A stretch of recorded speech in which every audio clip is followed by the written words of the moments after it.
Bonjour et bienvenue dans cette nouvelle vidéo de Vivre sainement sur Gilead, Remdesivir, corruption, la vérité éclate enfin.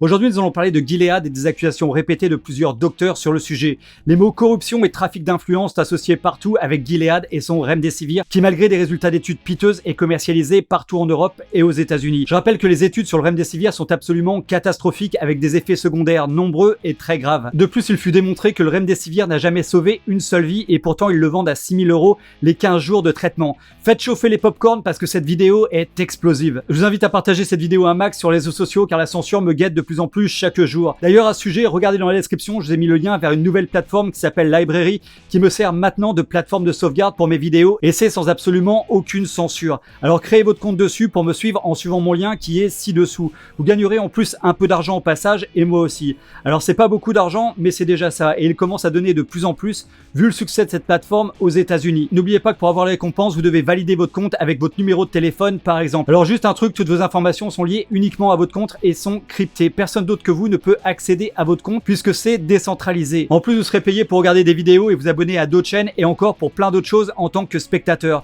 Je vais aussi poster des vidéos très bientôt que je ne pourrai poster que là-bas. Vous comprendrez très vite pourquoi. Ça va vraiment clasher. Allez c'est parti tout de suite, accrochez les ceintures, décollage immédiat.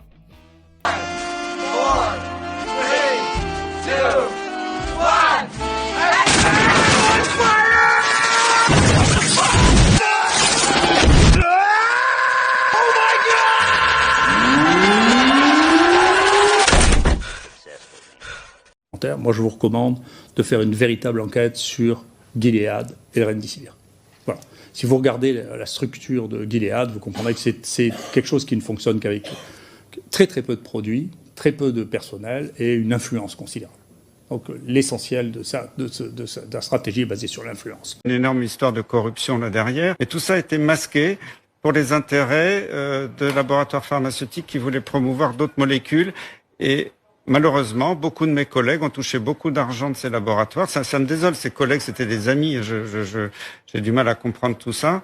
Mais c'est la réalité. Et moi, je suis désolé, je ne peux pas accepter ça. Moi, j'ai été quand même, je vous le rappelle, moi, quand j'ai commencé à parler pour la première fois de la chloroquine, il y a quelqu'un qui m'a menacé à plusieurs reprises, de manière anonyme. J'ai porté plainte et j'ai fini par trouver que c'était celui qui avait reçu le plus d'argent de Gilead depuis 6 ans, quand même. La Palme d'Or, c'est le professeur François Raffi de Nantes, 541 729 €, dont 52 812 € de Gilead. Je suis en colère comme ma famille. Moi, j'ai perdu mon beau-frère parce qu'il était hospitalisé à Nantes. Il était âgé, certes, il avait besoin d'un peu d'oxygène. Il aurait pu être sauvé par le traitement. Eh bien, les jeunes médecins du service, c'était au téléphone, je pouvais pas me déplacer, il y avait le confinement, m'ont dit on a interdiction de prescrire parce que le CHU de Nantes, le service d'infectiologie, a dit à toute la région qu'il fallait pas donner. J'ai trouvé ahurissant la façon dont la crise a été gérée et j'étais sidéré par le discours de notre président hier qui a dit tout va bien, on était les meilleurs, alors que regardez bien, la France est championne du monde de la mortalité quand on la compte bien, parce que souvent on nous présente la mortalité, le nombre de morts sur le nombre d'habitants. Quand on regarde la mortalité qu'on appelle la létalité dans le jargon scientifique, et le nombre de morts sur le nombre de cas, la France est la dernière du monde. Vous dénoncez de nombreux conflits d'intérêts autour donc de cette polémique entre Didier Raoult et certains de ses confrères. Vous dénoncez notamment donc je l'ai dit, ce tabassage médiatique sur BFM TV. Vous parlez aussi de 3 autres médecins, alors je vais les citer, puisque on est dans les incorrectibles, il n'y a pas de sujet tabou. Vous parlez de Karine Lacombe, Xavier Lescure et Gilbert Deray. Alors pourquoi il ne faut pas donner de la chloroquine et de l'azithromycine à tout le monde ? D'abord parce qu'il n'y en a pas le moindre début de preuve, et là encore je pèse mes mots, d'efficacité. On a même fait un article malicieux en regardant les gens qui s'étaient exprimés dans la presse pour ou contre la chloroquine, et on a matché ça avec le nombre d'argent qu'ils avaient reçu de Gilead, et c'est parfaitement matché. Donc ces 3 personnes sont montées au créneau pour attaquer Raoult. Mais elles ont oublié de déclarer dans leurs interviews à leurs auditeurs qu'elles avaient des liens d'intérêt avérés et déclarés officiellement, puisque vous savez que depuis le scandale du Mediator, les médecins sont obligés de déclarer leurs liens d'intérêt avec les laboratoires. Eh bien, ils avaient des liens d'intérêt avec le laboratoire Gilead. Donc je ne dis pas qu'il y a une causalité, mais il y a une coïncidence au sens étymologique. Donc c'est la même incidence d'être contre la chloroquine et de recevoir de l'argent de Gilead. Donc je vous suggère très fortement de vous poser la question, de savoir le niveau, que moi je n'avais jamais vu, d'influence d'une seule compagnie sur le fonctionnement qui, à mon sens, inclut dans le monde des choses qui sont bien au-delà de celles du Mediator. Les laboratoires Gilead allaient donc commercialiser le Remdesivir à raison d'un traitement à $3 400 à peu près. Le Lancet, pour moi, c'est la Bible. Pour moi, le Lancet, j'ai vécu toute ma vie avec le Lancet, le New England Journal of Medicine. Gérard est comme moi. C'est des gens. C'est ce qui a fait ou défait les carrières. C'est beaucoup plus fondamental que des publications. C'est majeur. Bon, c'est majeur. Ce sont des journaux majeurs. Voilà. Quand les choses deviennent significatives, c'est de l'éthique basale. Et l'éthique n'a rien à voir avec la méthodologie, c'est deux choses distinctes. L'éthique basale, c'est que quand on a la preuve que quelque chose marche, et on doit le faire à mi-chemin, quand on a la preuve que quelque chose marche, on arrête l'essai. Donc, je suis désolé que vous n'aimez pas mon essai, moi je l'aime beaucoup. Je trouve qu'il a toutes les bases d'un essai, de la seule manière de faire des essais, qui est de faire des essais comparatifs et d'avoir une différence significative. Eh bien, je suis extrêmement en colère, comme je pense tous les scientifiques du monde, de voir qu'il peut y avoir à un moment donné des articles qui sont des articles, et ça c'est pas une polémique, c'est beaucoup plus que ça, c'est quelque chose qui est très grave, c'est comment on peut arriver à faire des fake news dans des journaux comme ceux-là. L'étude du Lancet, c'est une fake news. Mais c'est ce qui est écrit par tous les scientifiques aujourd'hui du monde. Le professeur Jacques Rennes de Montpellier, 291 741 €, dont 48 006 de Gilead et 64 493 € d'un autre laboratoire, AbbVie. Voilà. Et il a été effectivement chargé de piloter des essais. On demande à ces gens-là leurs données, ils ne nous les donnent pas. Le Lancet a écrit lui-même, hier, a été obligé d'envoyer à ses lecteurs en disant « On vous signale qu'on a beaucoup d'inquiétudes sur les résultats parce que les auteurs ne veulent pas nous donner les résultats. » Le New England Journal of Medicine a fait hier, avant-hier, la même chose. Le professeur Karine Lacombe de Paris à Saint-Antoine, 212 209 €, dont 28 412 de Gilead. Chez les personnes qui ne sont pas hospitalisées, la chloroquine ne peut pas marcher. Pour aller jusqu'au bout des choses, moi j'ai été surpris de voir que le directeur de Gilead, devant le président de la République et devant le ministre, tutoyait celui qui était en charge des essais thérapeutiques en France pour le Covid-19 quand même. Moi j'ai pas l'habitude de me faire tutoyer par le directeur de l'industrie pharmaceutique. S'il le faisait, d'ailleurs je leur répondrais en leur vous voyant, je le ferai pas. On voit que Karine Lacombe a été, je dis bien, consultant, ou a été, on peut pas savoir exactement, mais en tout cas elle y a été, conseiller, consultant et membre du conseil d'administration du laboratoire AbbVie, BSM, mais surtout de Gilead. Alors Guy Courtois, je vous écoute. On a beaucoup entendu parler, là vous en parlez pas, des intérêts économiques, financiers des labos qui seraient opposés, qui auraient tout fait pour qu'on n'utilise pas certains médicaments, je résume, qui étaient trop bon marché et qui leur rapportaient rien. Et puis après, on nous a fait le coup de la chloroquine avec des études complètement bidons, alimentées par l'industrie pharmaceutique, parce qu'il y a une énorme histoire de corruption là derrière. Vous êtes du côté de Didier Raoult, très clairement. Didier Raoult, lui... Le professeur Christian Chidiac de Lyon, 90 741 €, dont 16 563 € de Gilead. Je rappelle, son adjointe, la professeure Florence Adair, est l'investigatrice principale de Discovery. Vous savez que Discovery a sombré corps et biens après qu'il n'y ait pas eu du tout assez de patients qui étaient présents. C'est vrai ou pas ?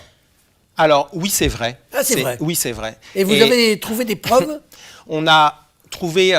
des faisceaux. On a trouvé vraiment un très grand nombre de faisceaux convergents qui nous permettent d'affirmer dans notre livre qu'il y a eu une véritable influence, notamment du laboratoire pharmaceutique Gilead, on peut le nommer, qui a poussé son médicament. Familièrement, on dirait qu'il balance, le professeur Raoult. Que vous inspirent clairement ces accusations ?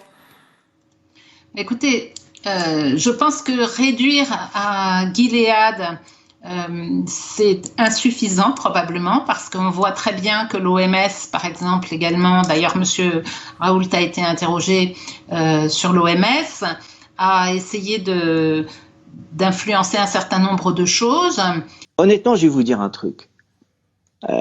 Tous mes confrères médecins qui ont été touchés par le Covid-19 ont tous pris de la chloroquine. Donc il y a une espèce d'hypocrisie à dire que on va attendre des études pour savoir ce qu'on fait.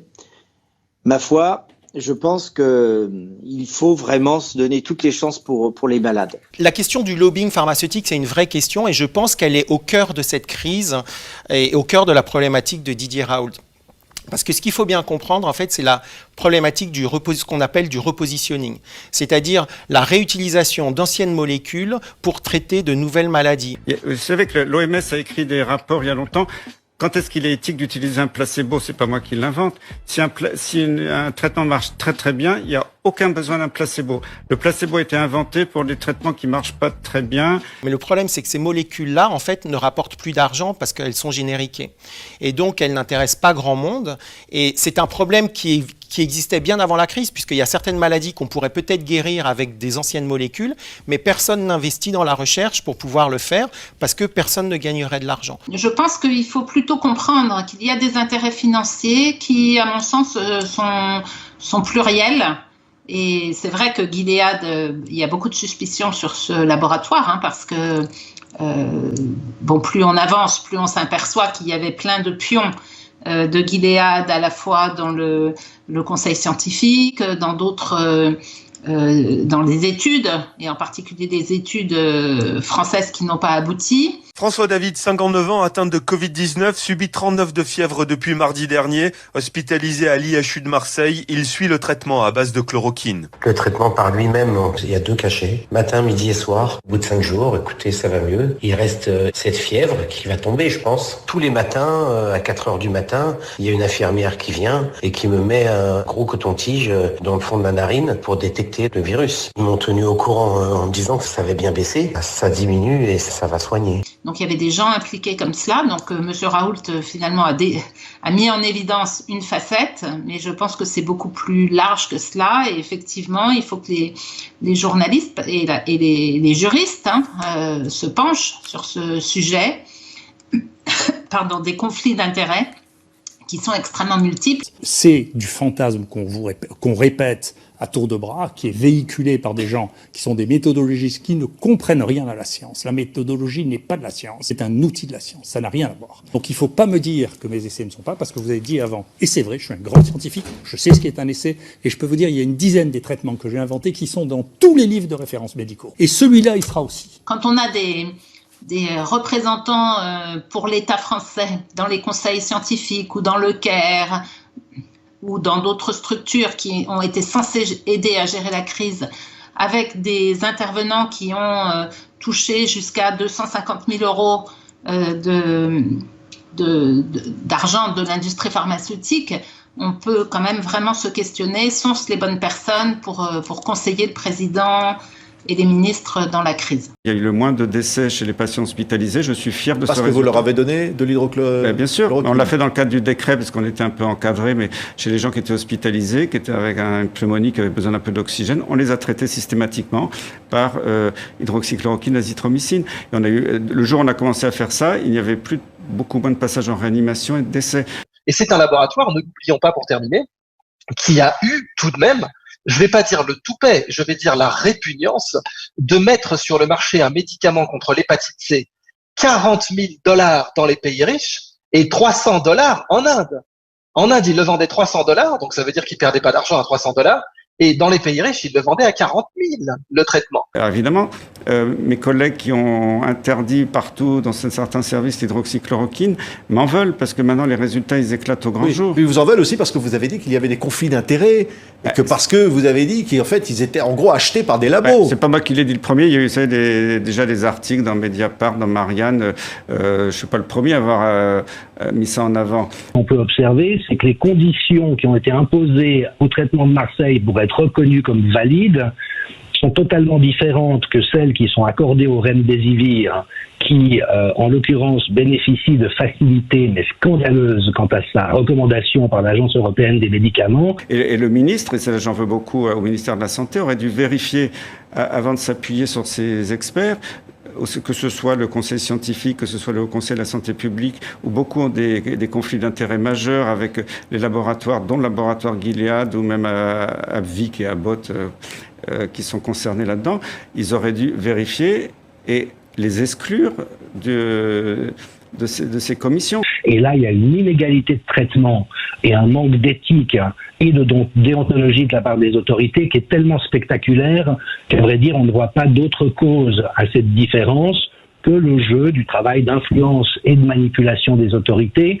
Moi, j'ai été surpris de voir que le directeur de Gilead, devant le président de la République et devant le ministre, tutoyait celui qui était en charge des essais thérapeutiques en France pour le Covid-19, quand même. Moi, j'ai pas l'habitude de me faire tutoyer par le directeur de l'industrie pharmaceutique. S'il le faisait, d'ailleurs, je leur répondrais en leur vous voyant. Je le ferais pas. Vous voyez ?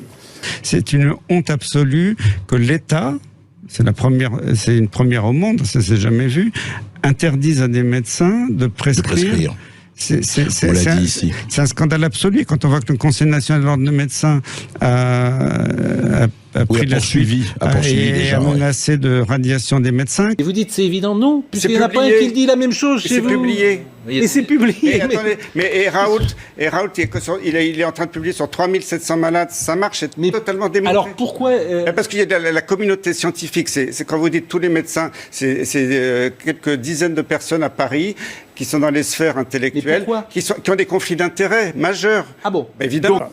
J'ai vu ça à mon époque. Moi, quand j'étais jeune, ça, c'était les antibiotiques. Et donc, je me rappelle, j'ai décidé de ne plus faire ça du tout parce qu'il y avait une croisière qui avait été organisée par un médicament qui a disparu maintenant, ça s'appelle la péflacine, où il y avait 700 médecins qui avaient été invités. Et vous savez que les premières règles sur la déclaration obligatoire des liens d'intérêt a été faite après que Merck ait invité tous les médecins de France à aller en Chine pour des congrès factices. On a reçu dans notre service une lettre de la NSM en disant comment ça se fait que vous ayez guéri des malades, c'est pas du tout normal. Vous n'avez pas guéri selon les règles. On est dans les médecins malgré lui, c'est Diafoirus, voilà, c'est Molière. Vous me demandez pourquoi je suis pas resté dans ce conseil scientifique, c'est parce que je considérais que c'était pas un conseil scientifique. Ouais. Et que je fais pas de présence, j'ai pas le temps. Et donc, les gens qui étaient là n'étaient pas. Je sais ce que c'est un conseil scientifique. Moi, j'ai un conseil scientifique pour l'IHU, je vous assure, qui fait rêver le monde entier, de qualité. C'est que des stars de leur domaine. C'est pas ça. C'est un conseil scientifique. Pour moi, c'était pour donner des conseils scientifiques, déterminer quels étaient les projets scientifiques. C'était pas à nous de réfléchir sur le confinement ou sur le truc. Personne ne sait répondre à ça. De toute façon, tout ça, c'est pas prouvé. Il faut demander l'avis des sociétés savantes. Il faut que tout soit prouvé. Savantes. Et les sociétés savantes, elles sont complètement corrompues. La plupart des sociétés savantes, ils ont des centaines de milliers, voire des millions d'euros sur leur compte en banque qui viennent de l'industrie pharmaceutique. Donc, tout ça, cette obsession, moi j'ai vu depuis le début d'essayer de traiter les gens avec le remdesivir, si vous voulez, et quelque chose qui de toute manière ne menait à rien, parce que même s'ils avaient réussi à montrer qu'il y a quelque chose, de toute manière on n'aurait pas de médicaments maintenant, parce qu'il n'y en a pas. D'accord ? Et donc il faut se poser la question de savoir si ça c'était vraiment purement du jeu boursier, est-ce que c'était juste pour faire monter la valeur de Gilead avant la fusion avec AstraZeneca ? Est-ce que c'était ça l'objectif ? Là j'étais totalement scandalisé par ce lien de beaucoup d'experts avec l'industrie pharmaceutique et cette corruption. On n'ose pas dire le mot, mais j'ose le dire aujourd'hui, c'est de la véritable corruption. Ministres qui se baladent en France, qui sont prêts à rencontrer l'ensemble des Français, sauf cette catégorie de citoyens avant tout, mais qui portent un gilet jaune. Donc on sera là le 12 septembre. Je prends les risques de pouvoir lancer cet appel. D'autres personnes vont nous rejoindre, d'autres groupes vont nous rejoindre. Pour pouvoir faire évoluer les choses et ne pas sans cesse parler d'un Covid qui aujourd'hui embête les Français et qui empêche de vivre les Français. Je sais que des jeunes de mon service ont subi des pressions, ils sont très angoissés puisqu'on leur a fait des menaces par téléphone et ça c'est inacceptable. Des menaces de quoi ? Je sais pas, en disant travaille plus avec ce charlatan en parlant de moi, ta carrière est fichue et puis du coup ils ont peur. Et on le voit sur le terrain, ça fait plusieurs semaines que je fais le tour de France, que je m'amuse à aller voir l'ensemble des contestataires de France et qui sont fatigués de cette situation et qui voudraient avoir des réponses et surtout des solutions, chose qu'aujourd'hui le gouvernement est incapable de nous apporter, à savoir qu'un gouvernement qui aujourd'hui est incapable d'apporter des réponses aux Français ne va utiliser qu'un système de violence et de répression à défaut de pouvoir s'installer autour d'une table et de pouvoir discuter.